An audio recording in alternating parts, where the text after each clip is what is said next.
what's up? This is JM, host of the Celebrity Grill podcast on iTunes, and you're listening to the Barbecue Central Radio Network. All barbecue and grilling, all the time. Start the game! Let's go! We'll do it live. Okay. Well, do it live! I'll write it and we'll do it live! So to get that perfect barbecue, you use wood. Are you sure it's safe? Whatever. We put the lighter fluid on, strike the match, and... Oh, should we call the fire department? That might be a good idea.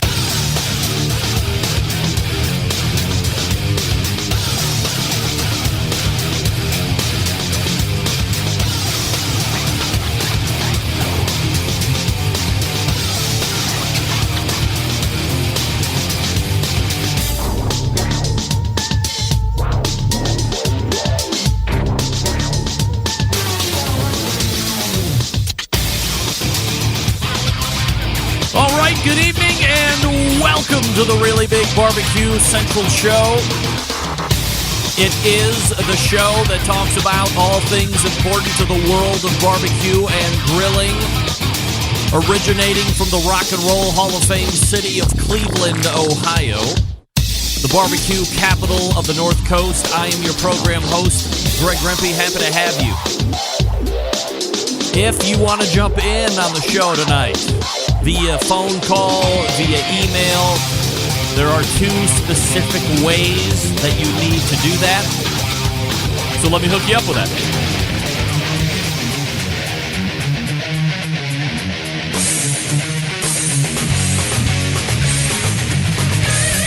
You can get in touch with the show by calling 216-220-0966. Sending an email? Greg at thebbqcentralshow.com.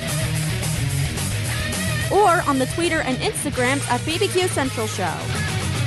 And everything else can be found at the main website, thebbqcentralshow.com. And here's what's happening in case you didn't get the newsletter coming up in about 12 minutes from now. You know, if you are, I would say, a super fan of this show or somebody that has been around the show for 6 years or more, this guy was on fairly regularly midlife of the show. I mean, wait a second. What date are we on? The 5th, right? Okay. Totally unsolicited here. Where is it? Looking on my soundboard, I don't see it at all. Where is it? All right. Well, we'll do it this way. Oh, no. I don't have the breaking news sounder. Oh, now that is a shame. I didn't fix that? I didn't fix it. Last week, there was a huge changeover of taking stuff out of the C drive and going to the G drive because the C drive was jammed full of crap, except all of my sounders were on the C drive. So where they sit in the SAM broadcaster, once you move them, they'll still show up in SAM, but they won't play because, well, they're not in that file path location anymore. So I had to methodically and meticulously go through each individual file and find out which ones I didn't move over properly and reinsert them. And obviously the breaking news one didn't get put over right. I'm sorry about that. If I'm not mistaken, we are now in officially, as of yesterday, the 11th year of the live show. No kidding. The 11th year of the live show. It was BBS Talk Radio, started out 2008, February 4th, if I am saying that correctly. That started on a Monday. This first show was actually on a Thursday for a couple weeks. Then I got backed up to a Tuesday for some scheduling stuff. And it was all done on this station called BBS, like Bravo Sierra, BBS Talk Radio, which now is known as LA Talk Radio and still continues to flourish, except I outgrew the 50-minute time slot. I needed more time. So I started my own, not station per se, but I got my own online streaming and eventually morphed out. So we simulcasted through LA Talk Radio for a number of years, and then the guy that was running the station said, hey, I can sell the spot. Do you mind? I said, no. That's Sam Hassan. I got to work to get him on the show next week so we can take a look back at 11 years. I mean, he continues, as I had said, to flourish on LA Talk Radio side. This show continues to gain popularity, notoriety, and fans of all different age, shapes, and sizes. So happy birthday to the Barbecue Central show in its 11th year of live streaming. I totally forgot about that. Anyway, if you are a fan of the show, this guy has been around, especially in the midlife of this show. You might know him as the guy that runs howtobarbecueright.com. You might be one of the many hundreds of thousands of subscribers on his YouTube page. I think at last count on Instagram, is it 75,000 followers on Instagram? So one of the bigger live fire accounts, to be certain. And newly minted, first Tuesday of the month guest, Malcom Reed from Killer Hogs and How to Barbecue Right. Wow, am I excited to usher in a monthly visit from Malcom. This guy is extraordinary on a number of fronts. Obviously, he's doing it for the backyard folks on the video side, but he is an extremely accomplished barbecue competitor. So we'll be able to talk all sorts of different things. We'll be able to get tips and tricks on competition because he is continuing to do that. We can talk about social media and how to grow your accounts and where to promote and how to spend money and how to make money because he's doing that with his YouTube and other things. We can also just talk about regular backyard recipes. I mean, Malcom can cover it all, so I'm very excited that he's going to be back on once a month now. First Tuesday of the month. Then we will back that up with normal or continuing on to be a first Tuesday of the month guest, dropping back to the 9:35, and gracious that he did that. None other than Barbecue Hall of Famer himself, Ray Lampe, for the Ask Dr. Barbecue segment. I mean, is that one of the most prolific first hours that you are ever going to see on any podcast, let alone, I mean, is anybody else doing a live barbecue show like me? All you other ponies are running around the fields doing your podcasts, but you're not doing it live. We'll do it live. We do it live. Do it live. We are recording. I'll write it and we'll do it live. But we also record, but we do it live first, and then we are also recording. So that is a tremendous first hour. Obviously, with Ray, we got to get a restaurant update, but we have a number of Facebook questions that we're going to be running through. He's going to be judging the KCBS World Championship, whatever thing they have going on in Little Rock, Arkansas this coming weekend, so lots to get to with Ray. I could end the show there, and it would be a great show. Undoubtedly. Unmatched in recent memory. But for shits and giggles, we'll go ahead and push to the second hour. 14 past. On this show, we have had a long-running discussion here over the last, it's got to be almost year, on the popularity or rise of popularity in dry aging. So much so, people are bringing into their own homes. They're buying separate units to dry age beef. They're buying the subprimal cuts. They're having discussions with their butchers about, will you dry age beef for me in your particular coolers, because they have the technology and the equipment to do it properly and safely. But this guy is about ready to take a counter position, saying there is absolutely no need to put stank on meat, and putting stank on meat and tenderness through this process is a myth. Now, he's not just some hullabaloo running around, hubbadoo, wubbadoo, wubbadoo. No. He's an expert in the beef industry. And hailing here from Cleveland, have you ever heard of a small little beef purveyor called Mr. Brisket? Hank Kornbluth will be joining me, first timer to the show. Clevelander. We've never met in person. I mean, that's like the worst thing ever. I'm the worst liver of life. I'm around so much stuff. I experience zero. My palate is tame. Tune out. I mean, I'm a joke. So Hank will be coming in at 14 past, and then, if that's not enough, 35 past the second hour, it is the meat maven herself, Vanilla Kelso from Snake River Farms. We're going to be talking about the 2019 Brisket Challenge. We're going to be talking about what happened in 2018. Also, for those that stick around, how about a $260 brisket for free, gold rated, 20 pounds, $250? You have to stick around. You don't know how you can win that. We are locked and loaded, folks. I don't know what to say. All I know is Malcom Reed is going to be coming up next, and it's very exciting to go from there. Greetings to Phil Luswick doing it live. We'll do it live. Phil, thank you. He's doing it live. As I had mentioned, Malcom Reed coming up out of the break. Last week, I introduced some of you to a gentleman by the name of Matt Eads, a.k.a. Grill Seeker on Instagram and across many social media platforms. We talked about his background, his time in the military, proud Marine veteran, and his love of live fire. But we also got into the fact that he was in the process of writing a new cookbook, and that's going to be coming out April 9th. He enjoyed himself so much here on the show and saw the power that it can bring all who grace the screen into a truly unique target market. He said, Greg, I got to have a partnership with you as we lead up to this book being released. Quite honestly, I couldn't be more excited to have him come on here for the next handful of months.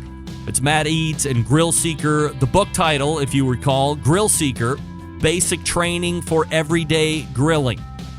Want a little synopsis? How about this? Elevate your grilling game with mouthwatering guide to backyard barbecuing.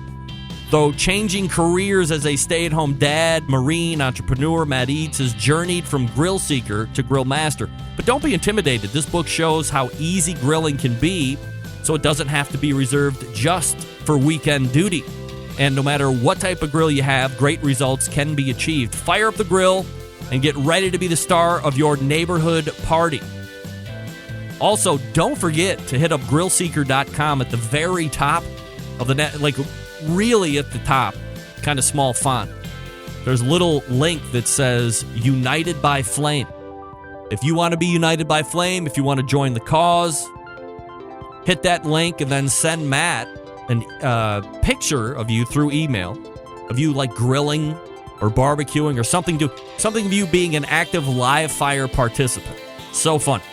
Be part of the United by Flame army, because that's what we are. We are United by Flame. Again, the book title, Grill Seeker Basic Training for Everyday Grilling. If you go to my homepage and you click on the Grill Seeker button right there, that will take you right over to the link on Amazon. Or in the show notes after the fact, it will link you right up there. It'll say Grill Seeker book link or something along those lines. So grab it up.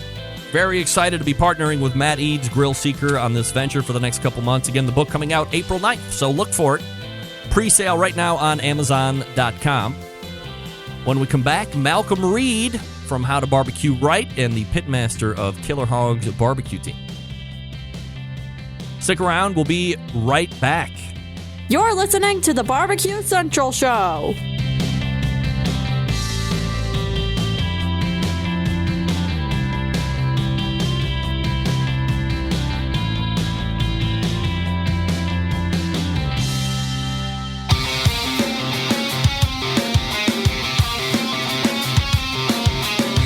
Broadcasting live from the Barbecue Central Show studios in Cleveland, Ohio. You're listening to the Barbecue Central Show. Once again, here's your host, Greg Rempe.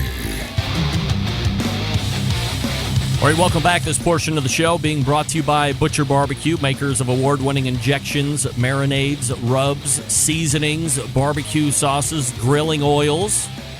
All of Butcher Barbecue products have been tested on the competition circuit as well as backyards worldwide. Be the pitmaster of your neighborhood and visit butcherbbq.com to stock up right now. Always trust your butcher.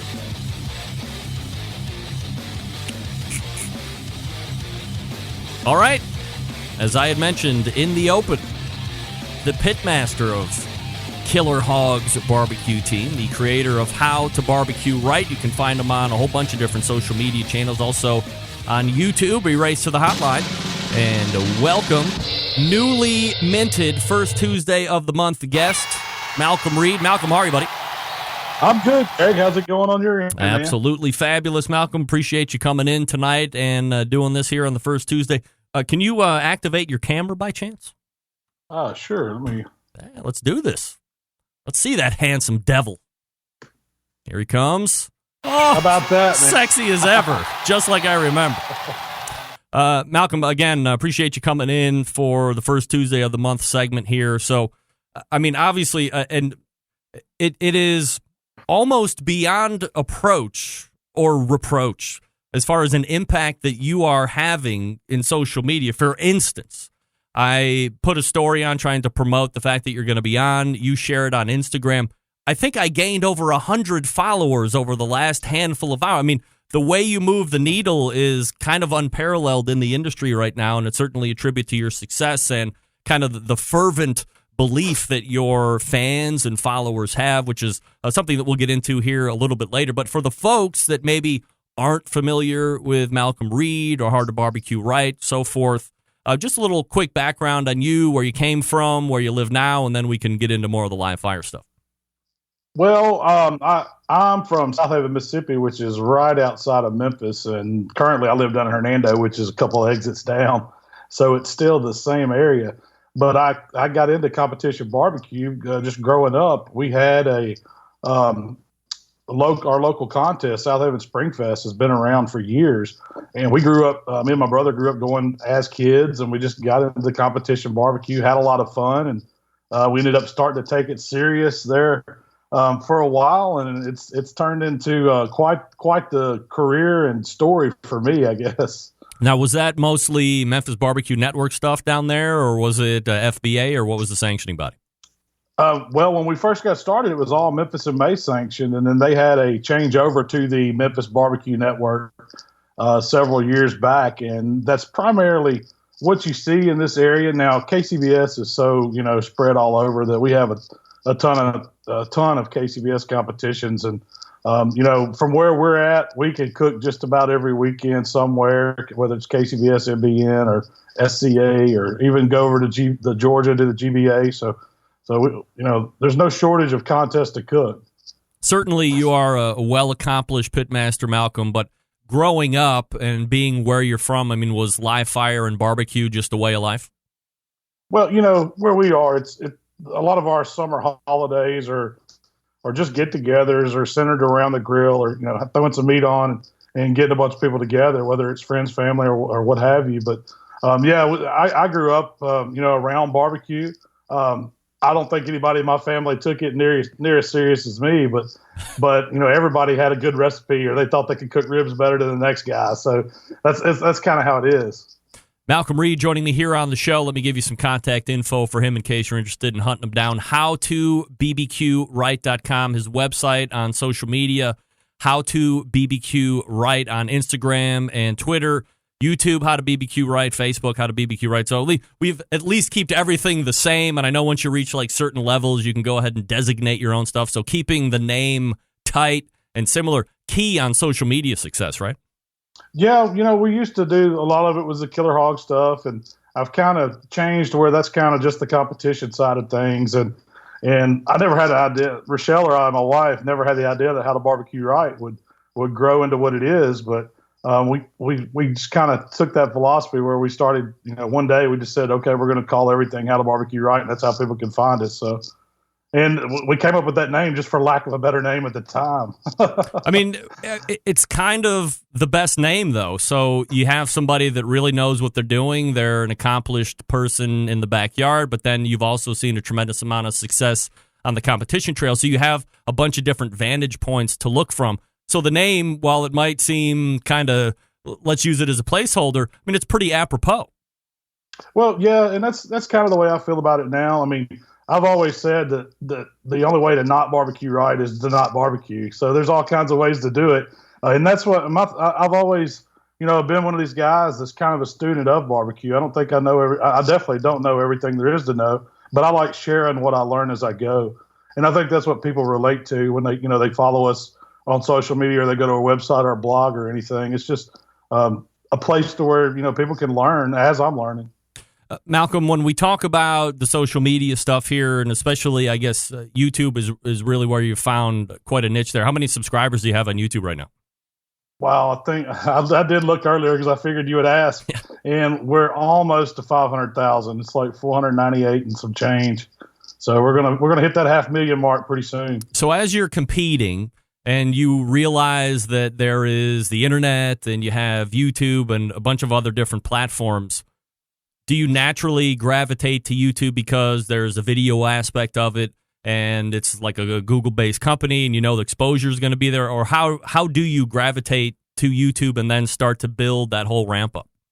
Well, we found it really accidentally. Back when we were a young barbecue team, we had a company approach us as a sponsor, and they were giving us just some swag.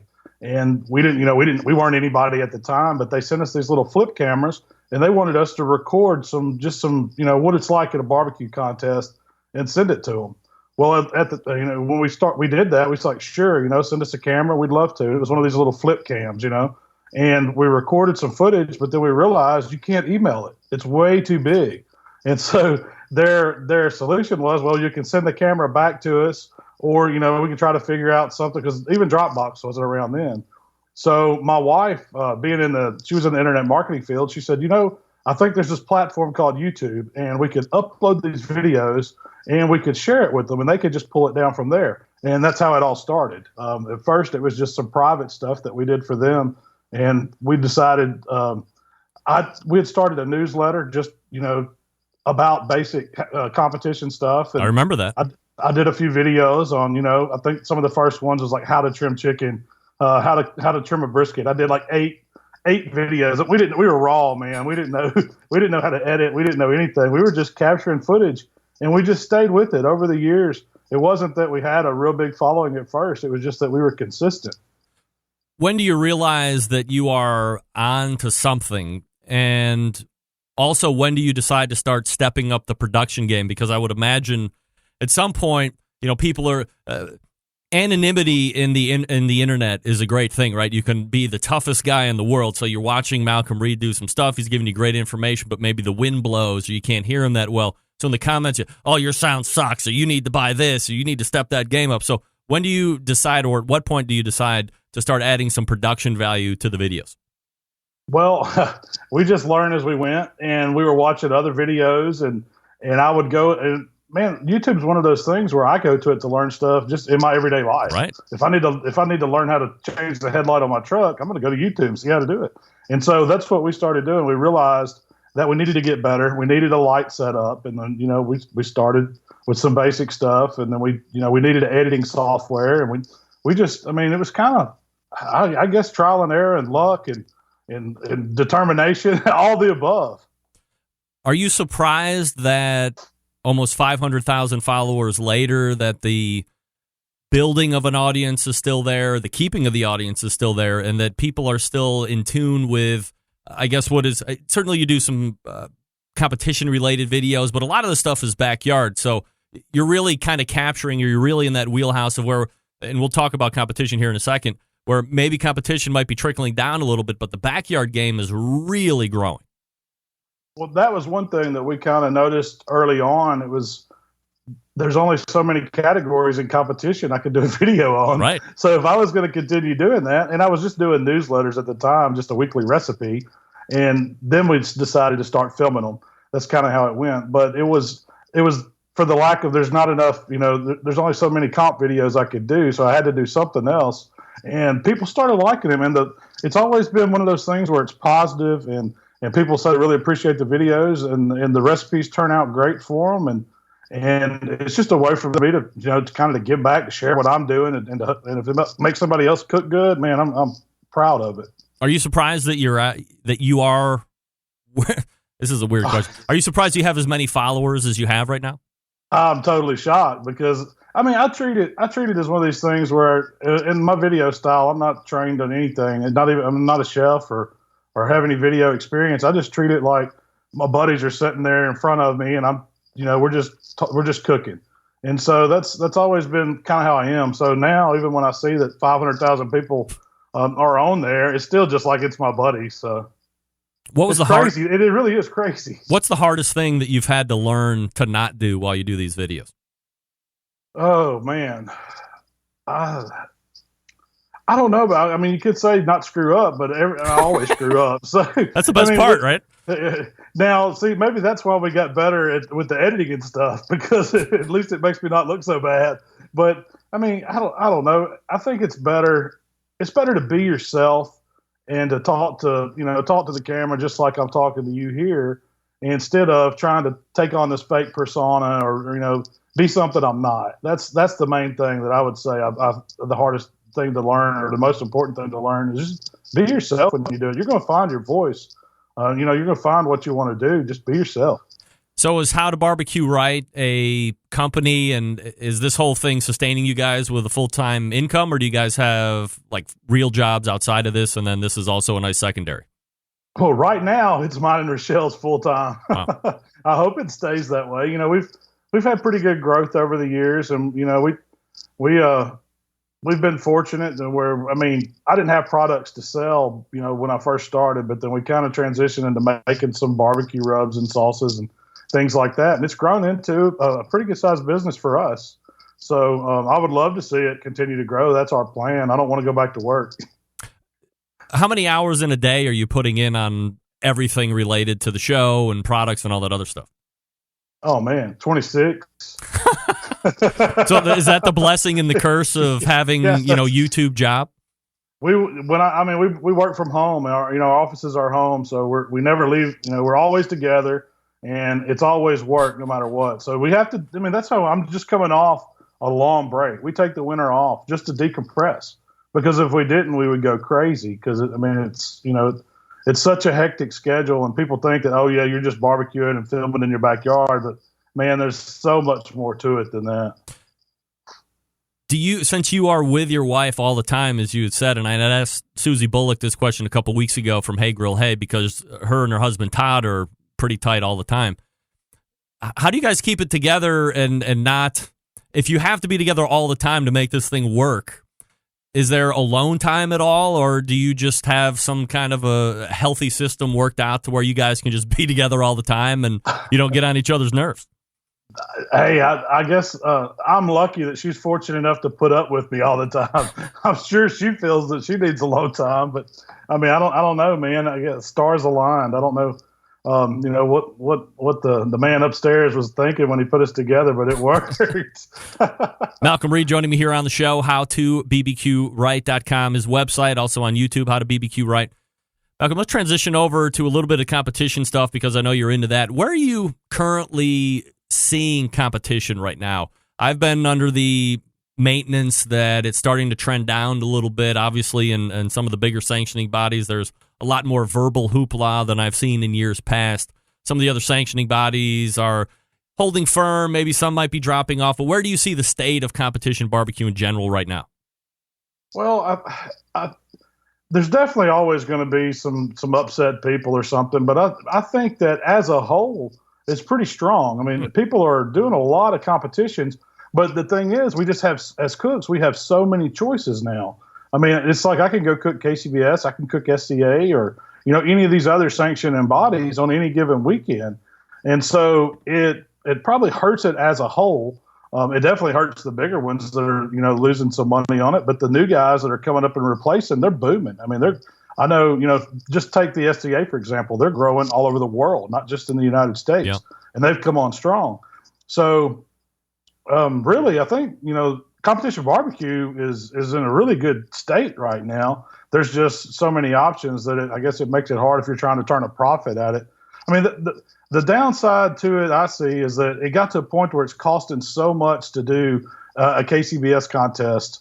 And the money factor alone, when someone come in and figured out that you can do it for less money, less cost to the cooks, that's why it's grown so much. So I think there's going to be some some shrinkage on their fact, but then it'll probably balance itself out, and it'll be as popular as ever.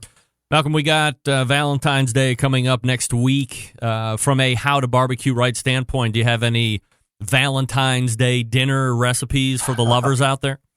Well, one of Shell's favorites that I do for her is a filet that I top with some crab meat, and then I make like a little béarnaise sauce to go over it. Usually do some asparagus to go with it. Little Oscar style, yeah. Yeah, got like filet Oscar, and then I usually open a couple bottles of wine, turn the lights down, maybe light a candle, kind of try to be a little romantic as a barbecue man can be. And I mean, you can't go wrong when you're doing steak, so that's always my go-to. What's your general rule of thumb on how to cook a steak? Man, I'm one of these guys that likes a medium rare. I like a hot grill to do it. A 16-ounce steak, if I'm doing like a ribeye or 12 ounce if I'm doing a strip. If I'm doing a filet, it's usually about 10 ounces. All of those cook about 2 minutes on each side, then turn them, get 2 minutes on them, and then I usually try to raise them up off the heat or move them to the side and watch that internal temperature just to nail it where I'm going to finish it. And that's the secret to winning these SEA contests too. Get your grill marks on them, move them over to the offside, get them off the heat a little bit, and watch them slow. That way you don't overshoot. I do like to finish them with a little bit of compound butter, and that can be anything you like. I like, a little garlic, a little shallot, maybe a little parsley, a little cracked pepper, and some butter, and then just, kind of let that melt over the top. It gives it a nice little richness with some other flavors. It's really hard to mess up a steak if you do it that way, Greg. Yeah, it sounds absolutely delicious to me. One last question before I let you go, and appreciate the time, Malcolm. I know you were out duck hunting a little while ago, so are we going to be seeing some duck hunting videos? That question coming in from Smokin' Joe's BBQ Pit. Most definitely. That's what I spent my winter doing, was deer hunting and duck hunting. So I have plenty of duck, plenty of geese, and plenty of deer meat in the freezer. So I'm going to be working on some of those wild game recipes, and I'm definitely going to share them. So just keep an eye out for those. Have you had farm-raised duck before? I've never had duck in my life, and I had these guys on from a company called Duck Char a handful of weeks ago, and they do a moulard duck, which is a cross between I don't know what the hell they were, cross between. But they kept telling me how much like beef it was going to be, and I finally pulled one out, did it over the weekend. Man, I overshot by 5 or 6 degrees, but it still looked more medium rare plus than medium-ish. It really did taste kind of beefy. Not gamey at all, but way more steaky. I've had some of that duck before. I've also done some Peking, like whole roasted duck on the smoker. And you're right. It's not a fat. It's not like chicken at all. You're not going to get that flavor from it. It's more red meat. It's more kin red meat. It's best when you cook it to that medium rare side. If you go over with it, that's where people start talking about duck. Tastes like organ meat. It kind of has a livery flavor to it. That's for any kind of waterfowl. But I did some of the goose I had the other day, and it was just Canada goose. And everybody's told me that you're not going to be able to eat this stuff. It's not any good. But I did it simple. I did it with the high heat beefer that I have. It's like one of these. It's kind of a home based salamander. Yep. And I just hit it with some salt and then cooked it just a few minutes on each side. And it's just like you said, it tasted like steak. And I had a couple of people over that tried it. They couldn't believe it. I mean, Malcom Reed joining me here. He is the new first Tuesday of the month guest. You can find him at howtobbqright.com, also on YouTube, Instagram, Twitter, all the social media haunts at that same handle. Malcolm, really appreciate the time tonight. Thanks so much. Thank you, Greg, and looking forward to next month. We'll see you. All right, there he is, Malcom Reed, pitmaster of Killer Hogs, How to BBQ Right, social media maven. Love it. Look for him the first Tuesday of the month. The other first Tuesday of the month guest, or should we say the original first Tuesday of the month guest, Dr. Barbecue Ray Lampe, coming up out of the break. Let me talk to you quickly about Big Papa Smokers, the #1 online shop for all things barbecue. They have those great championship rubs and seasonings. 13 of them specifically: Sweet Money, Regular Money, Cattle Prod, Cash Cow, Little Louie's Seasoned Salt, Gold Desert. Love it. Double Secret Steak Rub. Come on now. These will transform ordinary meals into extraordinary. Also, if you're looking for a new competition recipe, They have that unique partnership with Simply Marvelous Barbecue. Putting those two together, that's called the West Coast offense. You know all about it by now. Big Papa's, they also own Granny's barbecue sauce, so if you're looking for a new go-to sauce that everyone will love, you might want to try Granny's. They also have other top-rated barbecue sauces available for sale at BigPapaSmokers.com. And aside from the premium selection of rubs and sauces, Big Papa Smokers offers a great variety of pellet, charcoal, and wood cookers. If you're looking for a versatile smoker that's easy to use, you want to check out that Mac 2-star General Pellet Grill. Big Papa Smokers, the exclusive Mac dealer, they even offer special packages. Nobody's doing that. Not a fan of pellet smokers? Fine. Take a look at the Old Hickory Ace BP. It's the only charcoal smoker that Big Papa trusts on his competition trailer. And if you're a backyard hack like me, looking for a durable and versatile grill that will last forever, literally forever, the M Grill from Texas is just what you need. They're built like tanks. If you're not sure of what grill you might need, you really can't go wrong with anything listed on the website. They have something for everybody and every kind of budget. They also have layaway available. It's clear that Big Papa is the place to go for all things barbecue. Every product featured on their website, hand-selected to help you barbecue better. Have any questions? Call them. 877-828-0727. 877-828-0727 or shop the website. BigPapaSmokers.com. That's BIGPOPPA Smokers.com. All right, Ray Lampe coming up. Stick around. We'll be right back.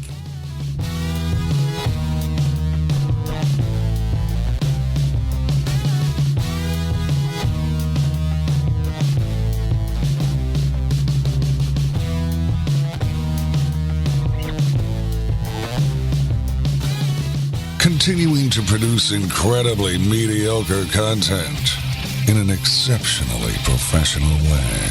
You're listening and watching the Barbecue Central Show. Once again, here's your host, Greg Rempe. All right, welcome back. This portion of the show being brought to you by CookinPellets.com, your number one source for quality wood pellets for all of your pellet-driven cookers. You visit CookinPellets.com for more information. You can purchase there as well. They also have some other really cool ancillary products. If you don't want to buy from CookinPellets.com, you can, of course, buy from Amazon.com if you are so inclined. Download their free app. Alert you to great shipping deals. It's CookinPellets.com. That's CookinPellets.com. Oh, dear. Cripes. I knew that was going to happen. See, that's another one. Well, okay, well, joining me is the original first Tuesday of the month guest, Ray Lampe. Doctor? Hey, Greg. How are you? You are sounding dynamic tonight, Ray. Well, we had a little test run yesterday, as you know, and we fixed everything. We sound really good right now, both you and I. I was just telling everybody at the top of the show how I was doing a whole bunch of file move-overs from one drive to the next, and my Dr. Barbecue thing didn't make it for some reason. So next month we'll have that lined up, and we'll be back to normal with your nurse, Greg Rempe. But many different things to talk about. Missed you in January, so here we are in February. Man, I can't believe we're already in February now, right? So, man, oh man, where do we start? How about the restaurant? I mean, we're a good 3+ months in now, right? Yep. Three and a half-ish, I don't know, sometime in the middle of October. And, yeah, 3.5 months, and things are still going strong. You anticipate a really good start with all the publicity we had, and then you worry about a little dip in there. And so far, knock on wood, no dip. And then we just got Friday, we just were named like one of the top 10 restaurants in Tampa Bay, which was unheard of for a new restaurant and a barbecue restaurant. So hopefully that's going to help us continue the spike. And so far, so good, man. We're having a blast. What's the publication or the outlet that named you into the top 10? Tampa Bay Times, which is the big paper for the area. So a lot of people don't realize that the Tampa Bay market's the 11th biggest market in the country. I mean, it sort of gets not recognized because there's a couple cities here, and it's you don't think about it, but it's a big market. How close is St. Pete to Tampa? Because I think maybe unfairly they get lumped right together. Yeah, we do for sure. We get lumped with Clearwater as well. Yeah, right. But we're kind of out. We're the guys out on the peninsula. You know, if you know how Tampa Bay looks, there's a bay there, and it's Tampa Bay, and Tampa is on the inland. Clearwater's up at the top, and we are the peninsula, which is really the nice. You know, we got all the nice weather down here. We got the beaches. There's no beaches in Tampa. The beaches are all in Clearwater and St. Pete, and so we kind of, it's one of them places where there's always a constant little bitch fight between our side is better than yours, but I think St. Pete's the winner.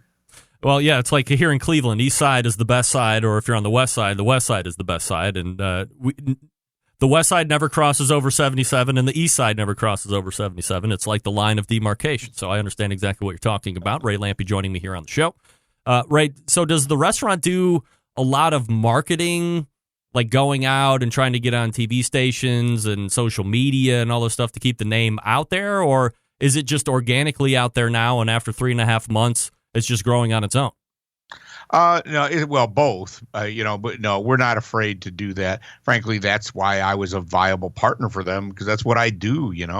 I can get some attention for stuff, and they're really good at it as well. But we also have on staff marketing people. We have a big PR company out of Miami now. We just switched, but we're not trying to do it all organically. We spend money and we do it very professionally. I mean, it's a different way to do it. To some people, I'm not against trying to do it organically, but boy, you get a big bang when you start spending some money. Last time you were on, Ray, we had talked about, and the restaurant had really just been open for a handful of weeks at that point, and we talked about, were there items on the menu that you thought were really going to be bang-up hits that might have ended up being misses, and there had been some menu revisions? So let me ask you now, almost 4 months into it, have there been further revisions or adjustments to the menu now? The only thing we've changed since this first wave is the potato salad. We just couldn't. We tried to make this sort of oil and vinegar potato salad with purple and white little fingerling potatoes, and it was pretty cool, but it wasn't. People didn't want that. For one, we screwed it up a bunch of times early on, but even so, that wasn't what people wanted. They wanted so we started thinking about, okay, we got to do something with this. So we asked Lee, our pit master, and he said, well, my aunt, what the heck was her name? Aunt Tilly or something has a potato salad recipe. I'll get that for us. So he gets it. And he said, well, I got my mom's version and my aunt's version, and they're very similar. He said, but it's country as hell. And we were like, yes, that's perfect. That's exactly what we want. He once described it as a sort of a deviled egg in a potato salad. So now we're very mainstream with that, and people like it again. But that's the only thing, though. Everything else we've sort of left alone. And, we're seeing a few things that aren't doing as well as others, but it's really so far so good. I mean, we look like geniuses at the moment. Ask me again next month, but at the moment we look real smart. Lee Jasper is still invigorated and ready for the task of pitmaster. Yeah, man, you got to have him on one of these days, because he is the. Yeah, I would love to. He's an obsessed young man with cooking barbecue. He just loves it. There's nothing makes Lee happier than loading the smoker, and he's obsessed with it. And he's getting to be pretty good at talking to folks about it too. So I'll line you up with him. Ray Lampe joining me here on the show for the monthly Ask Dr. Barbecue segment. Ray, what's the best comment you've gotten on the restaurant so far? And then conversely, what's the most bizarre comment you've gotten so far? Well, one of the things that really has struck me as that I didn't think was going to be so cool was when I spent a lot of time touching tables, walking up and asking folks how it's going. And often it'll be like, well, it's my birthday, and I told all my family this is where I wanted to come for my birthday. And I never thought about how cool that would be, because, it's your birthday, man. You get to pick where you're going. Right. And you've chose our restaurant. That really has been that probably touches me more than anything else. And of course, being named that restaurant, top 10 restaurant, was like something we didn't see coming. It's very humbling, because we put a lot of work into it, and we really thought we did something special, and it's fun to get rewarded. And it was the big paper in the neighborhood, so that stuff's cool. everybody wants to help you. That drives you crazy.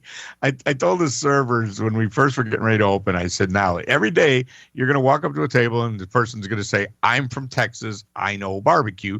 And they didn't really understand what I was saying. Oh, I was far short of once a day. It basically every table. Wow. Everybody has a story. Well, I'm from Virginia. I know barbecue, or I have a smoker. I cook barbecue too. I mean, on and on and on. Every table. But it's cool because most of them like us by the time they get done. And I always think that we are really lucky to be serving something people are so passionate about. I can't imagine if you open a burger joint, everybody walks in with a story about where they ate their best burger and their grandpa cooking burgers and on and on and on. And this little town in Texas and this place in New Mexico. And it just never ends. It's really cool. Ray, from a time spent perspective, I'm sure there was an expectation of how much time you were going to be in the restaurant. Are you in there more than you expected or not as much? Not saying that you have a preference one way or the other, but how are you finding it? Well, there was a contractual number, and I expected I would probably do double that, and I'm probably doing 4 times that. Really? Yeah, it's right by my house. I enjoy being in there. I really care about it. I feel like I add some value. I don't do a lot of actual work around there. Frankly, Lee has taken a lot of problems off my plate. The idea was that I would be working with Lee to get things to happen the way I like them to happen, and frankly, he's doing such a good job. Every day I look at what he's doing and I just say, you're good. I'll walk away. So that's been pretty easy. But I find that I can really have a nice impact by just talking to the guests. The guests really think it's cool that I'm there.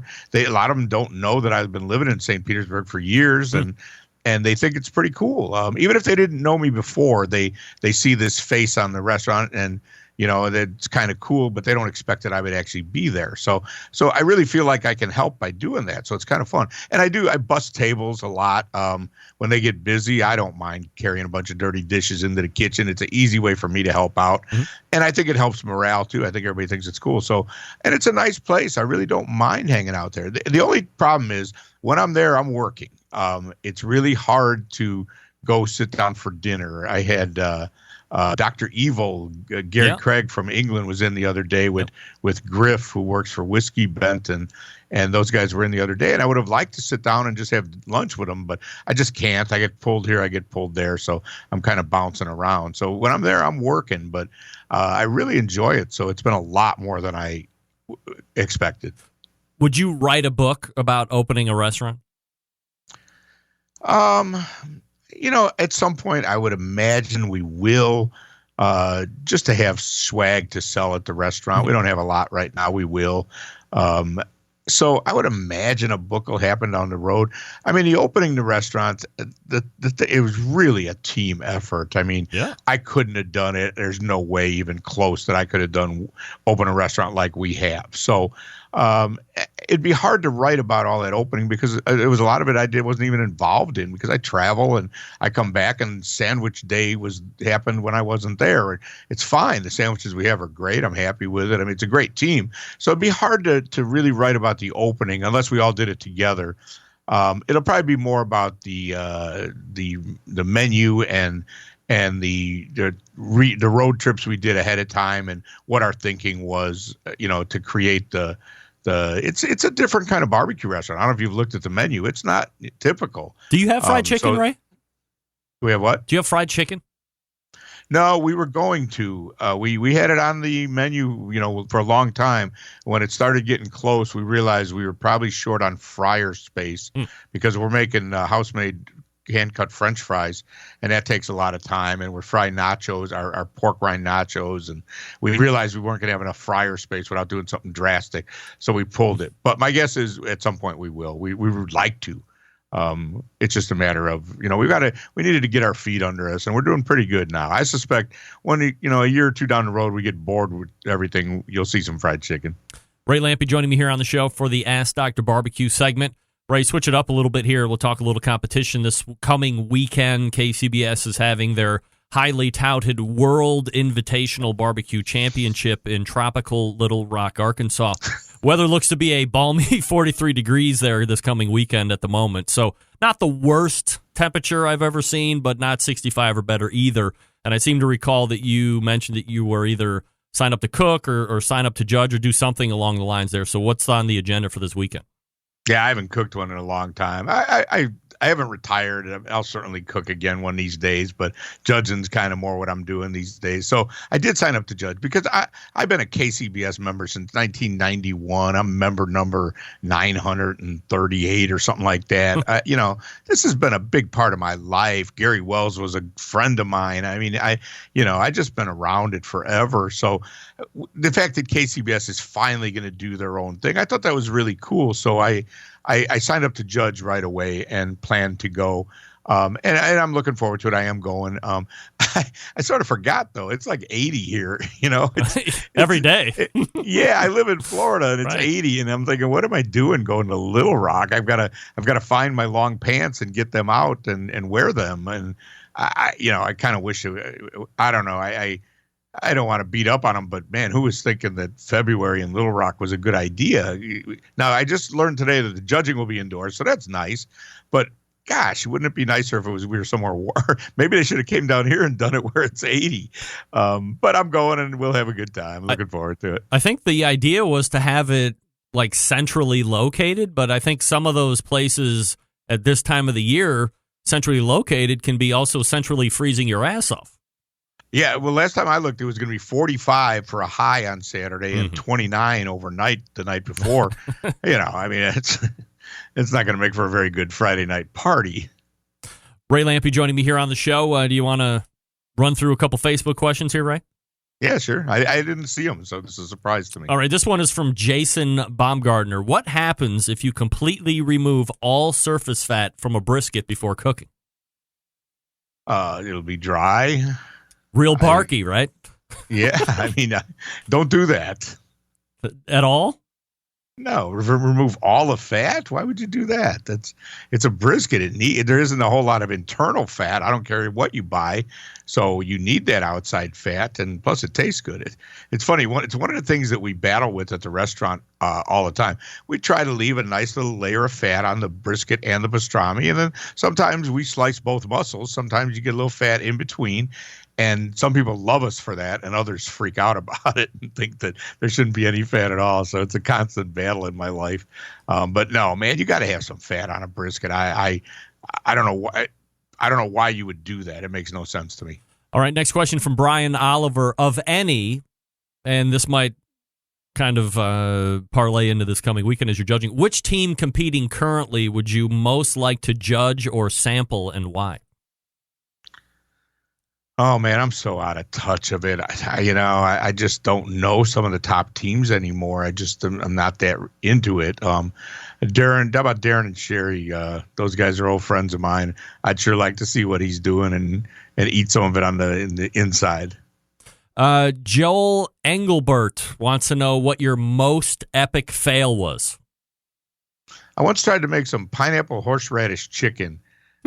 For a cookbook recipe. I thought it sounded like a pretty good idea. Sounds okay. It was horrible, man. It was bad. I once soaked my ribs in Mountain Dew at a barbecue cook-off the night before and actually won. So I would have thought that was going to be an epic fail. It's a different world now, though. That wouldn't win these days. Mike Schilling wants to know, how about them Bears? Not bad, Ray. Not bad. Not bad. No, it was a great year. It was a drag to lose like that at the end, but it was a great year, and they'll be back next year. They got all their players are all signed for another couple of years, and they're in a good place. Was it a drag of a Super Bowl in your estimation? I thought it was kind of boring. No, I liked it. I didn't hate it. I mean, I'm a Bears fan. I like defense. I think it wasn't like these guys were sucking. They were just playing good defense. I didn't hate it. I mean, it's not like 35-35, one of them kind of games. Yeah. But no, I didn't think it was a bad game at all, frankly. I think nobody expected that they were both going to play such good defense. But don't ever count Belichick out. Everybody's waiting to see what he's going to do on offense. They forgot he also plays defense pretty well, and they really snuffed the Rams. This coming weekend, you can find Ray Lampe judging at the World Invitational Barbecue Championship. So if you're around town and you're going to be stopping in there, you might see Ray there, catch a glimpse, say hi, sign an autograph, take a picture, all that good stuff. You know he's happy to do it. Otherwise, find him at drbbq.com and find him here on the first Tuesday of the month. Ray, always appreciate the time.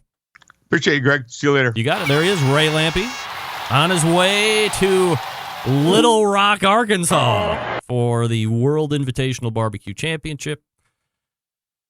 I'm going off of memory here, but I think if you won a grand championship or a reserve grand championship in either the competitor series or a normal KCBS sanctioned event, again, don't quote me on that, but I believe that was right. Last year, then you qualified to show up this coming weekend and take part in the World Invitational Barbecue Championship. Again, in Little Rock, Arkansas. That's Ray Lampe, drbbq.com. Let me talk to you quickly about Green Mountain Grills.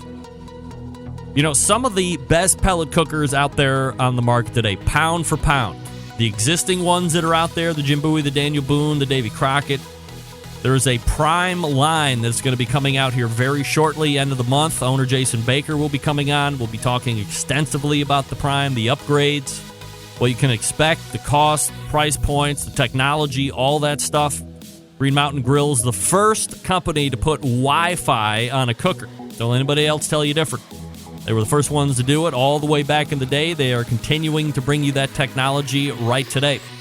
Now, if you want something that's big, you want something that's going to cook a lot of food, the Jim Bowie is the one you want to go. I got one.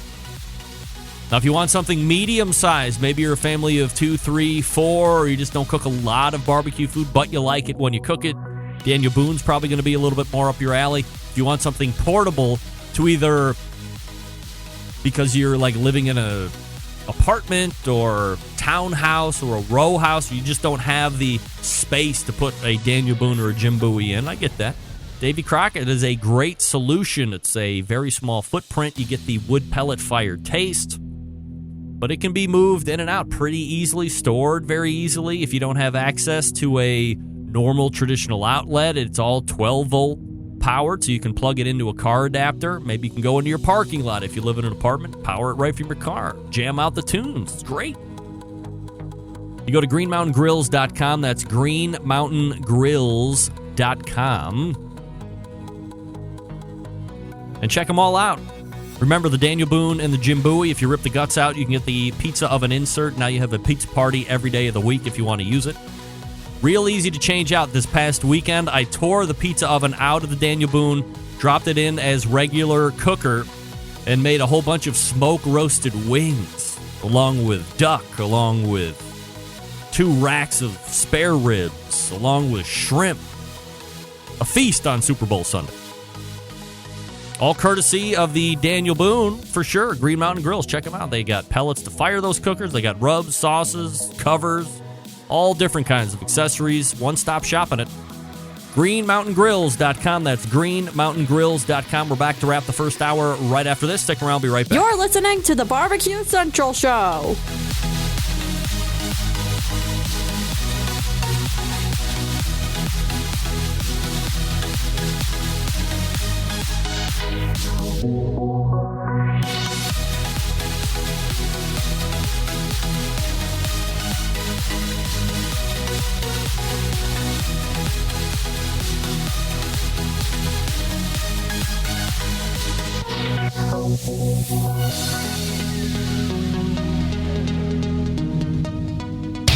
Big name interviews, advice on cooking brisket and ribs, and the only host willing to share his honest opinion on all things important in the world of barbecue. It's the Barbecue Central Show.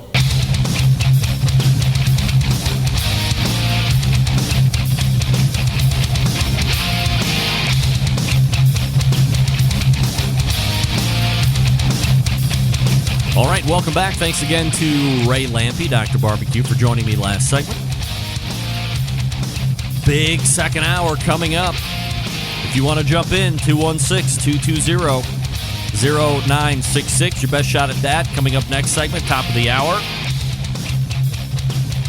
Greg at thebbqcentralshow.com. Otherwise, on the email, you can also hit me up on Instagram at BBQ Central Show. You can also do that on Twitter at BBQ Central Show. I'm trying to stream out to Periscope, which is Twitter.